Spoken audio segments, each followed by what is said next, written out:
This is a CBS2 update. I'm Dick Brennan. Rescue crews were called to Pier 36 in the East River between the Manhattan and Williamsburg bridges this morning. They say a woman jumped into the river and a man who didn't even know her jumped right in to help. CBS2's Jessica Moore has more. Police say a 21-year-old man saw the woman jump in and went in after her, trying to save her. As for the water conditions, the current is very low right now, and police say the water temperature is about 73 degrees. And that's one of the reasons they say this woman was able to survive for an hour in the East River.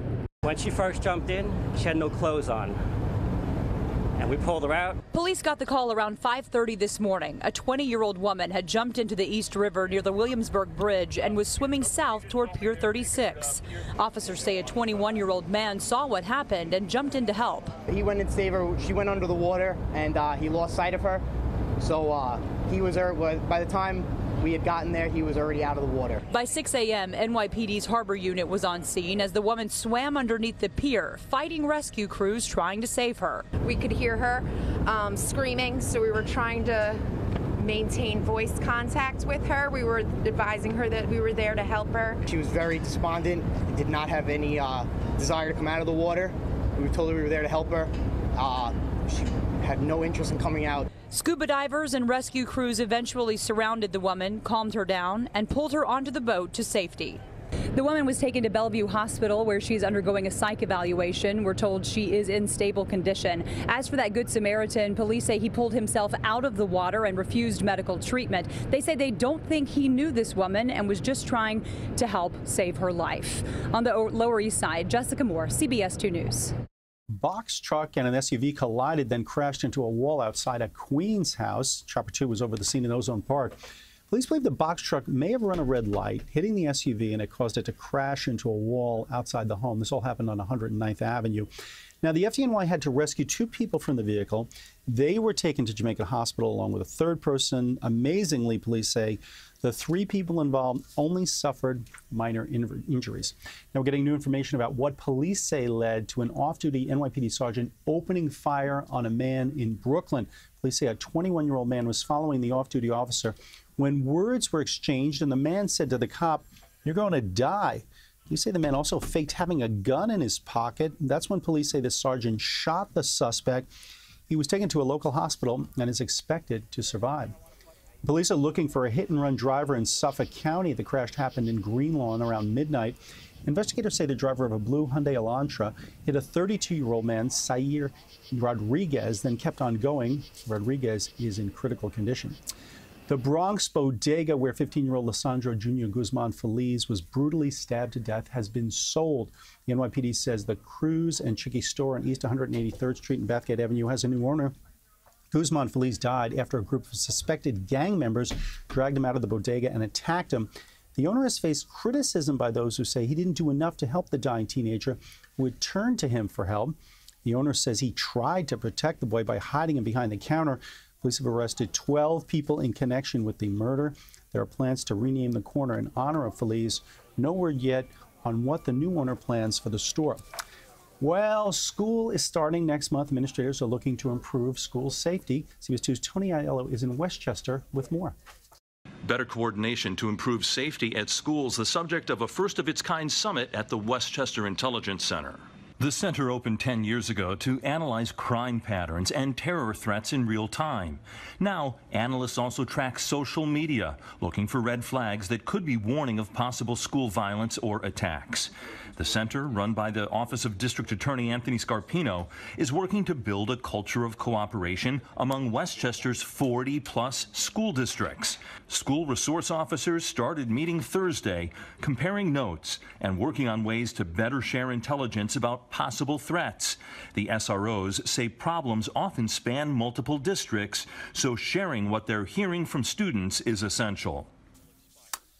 Next spring, thousands of New Jersey students could be going to college for free. New Jersey Governor Phil Murphy announced the Community College Innovation Challenge, and then he invited community colleges to apply. The program will cover tuition and fees at chosen schools, but only for students with an adjusted gross income of $45,000 or less and who are taking 6 or more credits. but not everyone is on board. Senate Republican leader Tom Kaine says the program will just shift the cost to New Jersey taxpayers. Colleges have until the end of the month to apply for the program. Well, if you've been outside, you know it's another hot one, and there are pop-up storms. John Elliott has the forecast. Hey, everybody, it's let's see. If it's Thursday, that means it's Friday Eve. I know you're thinking, weekend. Gotta salvage a summer weekend. Let's get you there. Today, pop-up storms. Just like yesterday, individual storms, potentially severe. Saw it yesterday. Heavy rain where it's raining. Where it isn't raining, you could literally see the storm and you wouldn't see a drop. Same scenario today. Some of the model runs, though, late this morning were showing a few storms closer to the city. So we'll watch that this afternoon. It's still unsettled tomorrow. See how nothing really changed that much? Still a bit of a squeeze play, blocking high here. That brings in the warm air, all the humidity sticks around, and the proximity of the front, it's basically a trough in the atmosphere, will leave things unsettled. So another round of storms possible. But Friday, you know, you're almost in better shape heading to the beach or out to the Hamptons, out to the East End, because the activity will be north and west again. Saturday, I think there may be a little bit more coverage for more of the area, but that's when we see it break down. And it should happen during the day, so that means it's a little drier in the afternoon. You can enjoy your Saturday afternoon. And then Sunday, dry but hot. Boy, you're really going to want to go to the beach or the pool or maybe a movie. 87, shower and thunderstorm risk this afternoon. Going to see a repeat of that tomorrow. And then Saturday, hoping for a drier afternoon. And then, woo, keep your cool. All right, John, thanks very much. Well, the survivors of a plane crash in Mexico are really sharing some incredible stories about their ordeal. The plane crashed Tuesday, one en route from Durango to Mexico City. Mexican officials say the jet just got off the ground. You can see this animation. It's absolutely incredible. You see it get hit by a gust of wind as it left the runway. It caused it to descend quickly and crash. Frightened passengers scrambled to get away as flames and blinding black smoke erupted around them. Imagine you put like 100 people in a room, in a dark room, pitch dark, filled with the smoke, and there's a small door, everyone's trying to find it. It was like so much smoke, like you couldn't breathe, you couldn't see anything. Yeah. I thought that was like the end of it. All 103 people on board survived the crash, though 48 people were hurt. Well, it really was an historic find on Long Island during a Boy Scouts community service project. CBS 2's John Diaz explains. Well, he's a modern-day Indiana Jones, but he didn't have to fly far to make a major discovery. Nope, 16-year-old Joseph DePinto found a piece of Long Island's past here at the Old Cutchogue Burial Ground. The incoming Mattituck High School senior was working on his Eagle Scout project when he stumbled upon a headstone with names of 2 children who were believed to be descendants of slaves. Now, he was restoring the 45-stone posts that is more than 200 years old.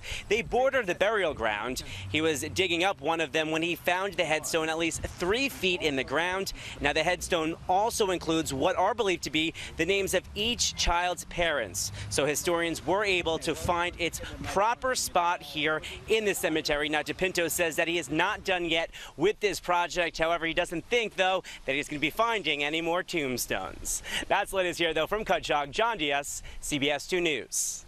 All right, well, take a look at this. This is an oyster.